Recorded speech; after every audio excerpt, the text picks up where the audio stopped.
Hello student, welcome back DK sir classes. आज की इस वीडियो में क्लास 12 के बच्चों के लिए बायोलॉजी के पूरी बुक से देख रहे हैं ना, जीव विज्ञान के पूरी बुक से महत्वपूर्ण प्रश्न 2024 के बच्चों के लिए टोटल आपको बस 50 प्रश्न पढ़ लेना है, कहीं भी नहीं खोजने जाना है इंपॉर्टेंट क्वेश्चन।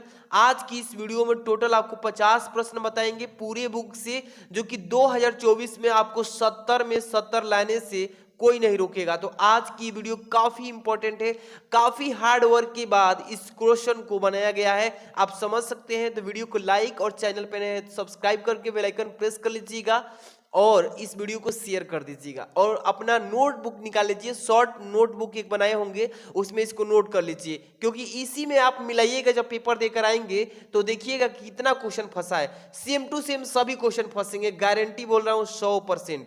तो आज की इस वीडियो को मात्र आप अपना छोटा सा टाइम देकर के अच्छे से पूरा देख लीजिए। चलिए एक एक क्वेश्चन मैं आपको चैप्टर वाइज से बताते चलूंगा। देखिए पहला जो प्रश्न लिया गया है इसमें आप नोट करते चलिएगा, समझाऊंगा किस तरीके से प्रश्न पूछी जाएगा, ठीक है। लिखा है पहला कि पुष्प में दल का क्या कार्य है, ऐसे ही पूछेगा। पुष्प मतलब होता है फूल, फूल यानी दल जो होता है उसमें, पुष्प में दल जो होता है उसका कार्य क्या होता है, वो क्या कार्य करता है, इसको बताना है। उसमें अच्छे से पढ़ के जाना इसको। दूसरे नंबर प्रश्न है आपकी, कीटोन द्वारा परागित पौधे का नाम बताइए। कीटोन द्वारा परागित पौधे का नाम बता देना है कि कौन सा वो पौधा है जो परागित है, यहाँ पे नाम बता देना है, ठीक है। बहुत सिंपल सिंपल क्वेश्चन आता है बायोलॉजी में और अच्छे से आप बस पढ़ के जाइएगा। 3 नंबर लिखा है ना, साइथियम पुष्पक्रम का वर्णन कीजिए। साइथियम पुष्पक्रम क्या होता है इसके बारे में छोटा सा आपको वर्णन करना है, ज्यादा नहीं। इसके बाद देख रहे हैं 4 नंबर, क्या बोला है कि मांसल फल का एक नामांकी चित्र बनाइए। पेपर में चित्र भी बनाने के लिए आता है, पूछेगा कि मांसल फल का एक नामांकी चित्र बना दीजिए, अच्छे से पढ़ के जाइएगा, ठीक है। इसके बाद 5 नंबर लिखा है ना, अनुनमी मिल्स प्रागगीड़ो पुष्पों में प्रागड़ के प्रकार को स्पष्ट कीजिए। इसके प्रागड़ की कोण को स्पष्ट कर देना है, अच्छे से पढ़ लेना उसको। इसके बाद ये 6 नंबर देखिए, वेरी वेरी मोस्ट इंपॉर्टेंट है, सभी अच्छे से पढ़ के जाना इसको, ठीक है। देखिए एक्सेलिस और कोमेलाइना कौन से 2 प्रकार के पुष्पों का उत्पादन करते हैं, उनका नाम बता दीजिए। बस इस टाइप से प्रश्न पूछेगा कि एक्सेलिस और कोमेनाइला कौन से 2 प्रकार के पुष्पों का उत्पादन करते हैं, इसके बारे में बताना है। इसके बाद आगे चलते हैं 7 नंबर।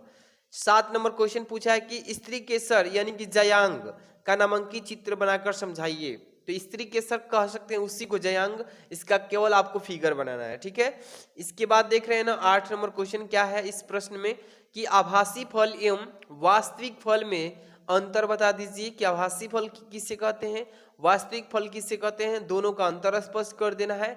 सेब किस प्रकार के कोटि का फल है ये और क्यों है ये बता देना है, बस अच्छे से रिवीजन कर लीजिएगा। इसके बाद 9 नंबर देखिए, यहाँ पे है कि फल के निर्माण पर संक्षिप्त टिप्पणी लिखिए। फल के निर्माण पर क्या लिखना है, संक्षिप्त में आपको टिप्पणी लिखना है। इसके बाद 10 नंबर देखिए, दोहरा निषेचन क्या है, इसकी खोज किसने की थी। दोहरा निषेचन क्या है, इसकी खोज किसने की थी, इसको अच्छे से पढ़ के जाना, ठीक है। इसके आगे देखिए 11 नंबर क्वेश्चन में क्या बोला गया, ध्यान से समझिएगा कि युग्म को द्विभेद यानी कि भ्रूणपोष सहित नामांकित चित्र समझाइए या बनाइए। इसका चित्र बनाना है, ठीक है। तो युग्म को द्विभेद के भ्रूण कोष पर, ठीक है, इसके सहित नामांकित चित्र बनाना है इसका। इसके बाद 12 नंबर अच्छे से पढ़ लेना है इसको। देखिए भ्रूणपोष क्या है, भ्रूणपोष के बारे में परिभाषा बताना है। इसके विकास की प्रक्रिया व कार्य बताइए कि इसकी विकास किस प्रक्रिया से होती है, इसका कार्य क्या है, ये बताना है। इसके बाद 13 नंबर क्वेश्चन देखिएगा ध्यान से, क्या है कि पुरुष जनन तंत्र का एक नामांकित आरेख बनाइए। पुरुष जो होता है इसका जनन तंत्र के नामांकित चित्र बनाना है, ये पेपर में आता है, हर एक साल पूछता है। और स्त्री का भी पूछ सकता है। मानव देखिए 14 नंबर, मानव शुक्राणु का एक नामांकित चित्र बनाइए। मानव के शुक्राणु का यहाँ पे एक नामांकित चित्र बनाना है। इसके बाद आगे चलते हैं यहाँ पे 15 नंबर। 15 नंबर क्वेश्चन है कि मानव में गुणसूत्रों की संख्या कितनी होती है, मानव में गुणसूत्रों की संख्या कितनी पाई जाती है, इसको बताइए। इसके बाद 16 नंबर क्वेश्चन को ध्यान से देखिए कि देखिए पर टिप्पणी लिखना है। किस पर? प्लेसेंटा पर टिप्पणी लिख के बताना है आपको कि व्हाट इज प्लेसेंटा। प्लेसेंटा पर आपको बताना है टिप्पणी। इसके बाद 17 नंबर क्वेश्चन में क्या बताया गया है इसमें कि लीडिंग कोशिकाओं के क्या कार्य है। लीडिंग कोशिकाओं के कार्य बता देना इसमें, अच्छे से पढ़ के जाना इसको। 18 नंबर लिखा है ना, स्तन ग्रंथि के आरेखीय काट का एक नामांकित चित्र बनाइए। स्तन जो ग्रंथि होती है इसके आरेखीय काट का एक नामांकित चित्र बनाना है, इसको नोट कर लीजिए आप सभी। 19 नंबर क्वेश्चन देखिए क्या है, जेड आई एफ टी और MTP का पूरा नाम बताइए। इसका फुल फॉर्म पेपर में पूछ सकता है, पढ़ लेना इसको। 20 नंबर जनसंख्या विस्फोट पर निबंध लिखिए। जनसंख्या विस्फोट पे आपको क्या लिखना है? निबंध लिखना है, पेपर में आएगा इस बार। इसके बाद देखिए 21 नंबर पात्रीय निषेचन यानी IVF की प्रक्रिया की व्याख्या करके बताइए। इसको अच्छे से पढ़ के जाना आप लोग, वेरी वेरी मोस्ट इंपॉर्टेंट 2024 के लिए। 22 नंबर प्रश्न क्या है कि परिवार नियोजन पर टिप्पणी लिखिए। परिवार नियोजन पे आपको टिप्पणी लिख के बताना है, पेपर में ये आएगा ही आएगा, ठीक है। आगे देखिए, इसके बाद 23 नंबर प्रश्न देखिए, दिख रहा है क्या कि टर्नर एवं क्लाइनफेल्टर सिंड्रोम में गुणसूत्रों की संख्या कितनी होती है। देखिए टर्नर एवं क्लाइनफेल्टर सिंड्रोम में गुणसूत्रों की संख्या कितनी पाई जाती है, ये बताना है इसमें। इसके बाद देखिए आगे प्रश्न पढ़ेंगे 24 नंबर में पूछा है कि अनिषेचक जनन को परिभाषित कीजिए और मधुमक्खियों में लिंग निर्धारण की क्रियाविधि का वर्णन करके बताइए। इसको अच्छे से पढ़ लेना कि अनिषेधक जनन को परिभाषित करना है इसमें, और मधुमक्खियों में लिंग निर्धारण की क्रियाविधि जो होती है उसको बताना है, अच्छे से पढ़ लेना। 25 नंबर पे चलिए, देखिए 25 नंबर कि अपूर्ण प्रभाविता को उपयुक्त उदाहरणों सहित समझाइए। अपूर्ण प्रभाविता को उपयुक्त उदाहरणों के साथ समझाना है, तो ये आपको पेपर में पूछेगा। 26 नंबर मेंडल की प्रभाविता के नियम को विवेचना कीजिए कि मेंडल की प्रभाविता के नियम क्या होता है, इसकी विवेचना क्या है, ये बताइए। इसके बाद ये 27 नंबर DNA एक अनुवांशिक पदार्थ है, व्याख्या करके बताइए कि DNA एक अनुवांशिक कैसे पदार्थ है, इसको पढ़ लेना। इसके बाद 28 नंबर DNA तथा RNA में अंतर बताइए। DNA और किस चीज में तथा RNA में, इस दोनों में डिफरेंस बता देना है कि क्या होगा, डिफरेंस बताना, अंतर, ठीक है। इसके बाद 29 नंबर अनुवांशिक कोड क्या है, इसकी विशेषता लिखिए। अनुवांशिक कोड क्या है, इसकी विशेषता बता देना है। इसके बाद 30 नंबर DNA की संरचना के वाटसन एवं क्रिक मॉडल को प्रयुक्त चित्र बनाकर के समझाइए। DNA तथा जो DNA है उसकी संरचना को वाटसन एवं क्रिक के मॉडल जो बनाए हैं उसकी चित्र बना के समझाना है, ठीक है।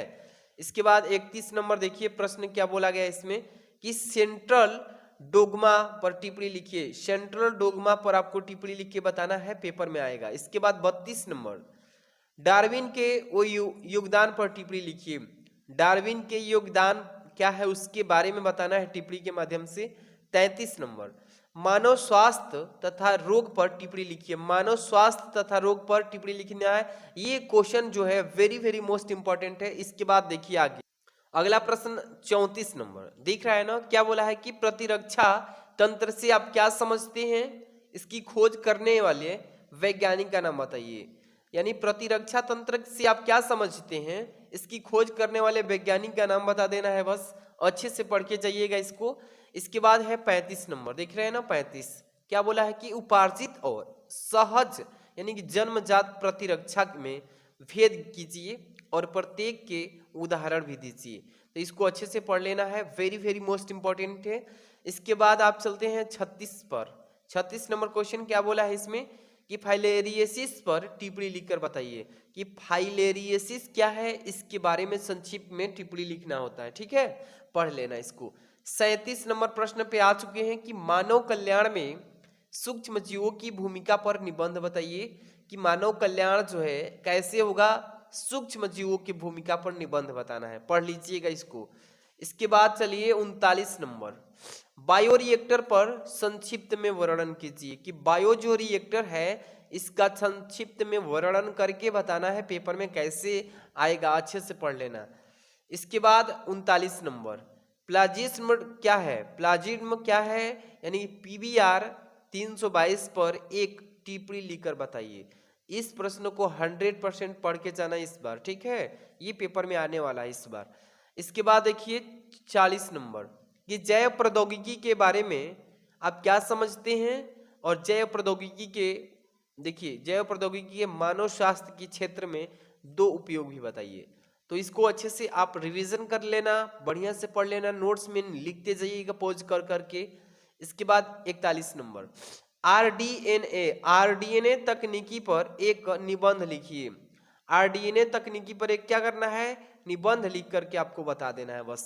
इसके बाद 42 नंबर, मानव इंसुलिन पर एक टिप्पणी लिखिए। मानव इंसुलिन के बारे में क्या करना है? एक टिप्पणी लिख देना है बाबू, देख रहे हैं ना।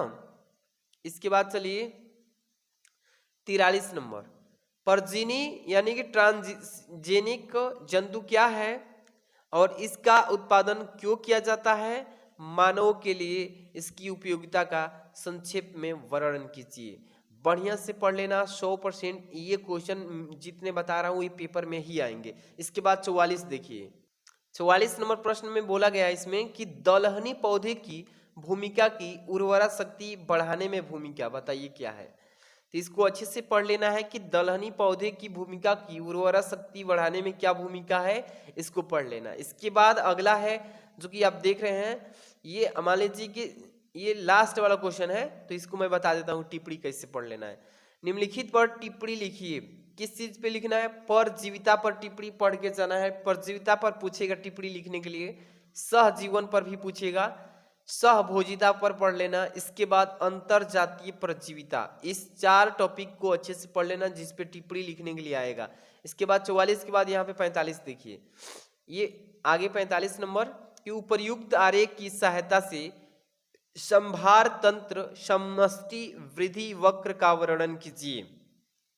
बढ़िया से पढ़ लेना इसको कि उपर्युक्त आरेख की सहायता से संभार तंत्र समष्टि वृद्धि वक्र का वर्णन करना है। इसमें अच्छे से रिवीजन कर लेना। इसके बाद चलते हैं 46 नंबर पे, पारिस्थितिक तंत्र के घटकों की व्याख्या कीजिए। कि पारिस्थितिक तंत्र की घटक क्या है इसके बारे में बताइए, पढ़ लेना। 47 नंबर देखिए क्वेश्चन कि राष्ट्रीय उद्यान पर संक्षिप्त में टिप्पणी लिखिए। राष्ट्रीय उद्यान पर संक्षिप्त में क्या लिखना है? इसके टिप्पणी लिखना है। इसके बाद 48 नंबर, जैव विविधता तप्त स्थल का एक क्या करना है? विवरण देना है। विवरण दे दीजिए, पढ़ लेना इसको। इसके बाद है आपका 49 नंबर कि बायोस्फीयर रिजर्व यानी कि जीव मंडल और आरक्षित क्षेत्र पर टिप्पणी लिख के बताइए। तो टोटल मैंने 50 क्वेश्चन बताइए। 49 नंबर तो ये रहा और ये 50वां नंबर था, ठीक है। टोटल 50 क्वेश्चंस में आप अगर इसका तैयारी अच्छे से कर लेते हैं तो आप एकदम 70 में 70 ला सकते हैं। अगर आप चाहते हैं कि सर इसका पूरा सोल्यूशन 1 शॉट वीडियो लाइए तो आप लोग ज़्यादा से ज़्यादा कुछ नहीं, एक प्यारा सा लाइक करना है। चैनल पे नए हैं तो सब्सक्राइब करके एक घंटी आएगा, इसको क्लिक करके ऑल नोटिफिकेशन पर दबा लीजिएगा। और इसका PDF ये मैं दे देता हूँ व्हाट्सएप के ग्रुप में, टेलीग्राम पे, व्हाट्सएप चैनल पे, तीनों पे भेज दूंगा, ठीक है। तीनों ज्वाइन कर लीजिए। और आपको करना है कमेंट कि सर इसका फुल सॉल्यूशन चाहिए, तो कमेंट कर दीजिए। तब तक मिलते हैं नेक्स्ट वीडियो में। Thanks for watching.